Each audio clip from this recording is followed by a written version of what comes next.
एकदन्तम् चतुर्हस्तम् पाशमङ्कुशधारिणम् रदम् च वरदम् हस्तैर्बिभ्राणम् मूषकध्वजम् रक्तम् लम्बोदरम् शूर्पकर्णकम् रक्तवाससम् रक्तगन्धानुलिप्ताङ्गम् रक्तपुष्पैः सुपूजितम् भक्तानुकम्पिनम् देवम् जगत्कारणमच्युतम् आविर्भूतम् च सृष्ट्यादौ प्रकृतेः पुरुषात् परम् एवम् ध्यायति यो नित्यम् स योगी योगिनाम् वरः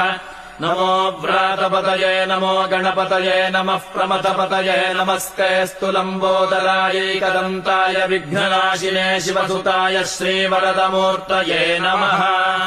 एतदथर्वशीर्षयोऽधीते स ब्रह्म भूयाय कल्पते स सर्वविघ्नैर्न बाध्यते स सर्वतः सुखमेधते स पञ्चमहापापात् प्रमुच्यते सायमधीयानो दिवसकृतम् पापम् नाशयति प्रातरधीयानो रात्रिकृतम् पापम् नाशयति सायम् प्रातः प्रयुञ्जानः पापो भवति धर्मार्थकाममोक्षम् च विन्दति इदमथर्वशीर्षमशिष्याय न देयम् यो यदि मोहाद्दास्यति स पापीयान् भवति।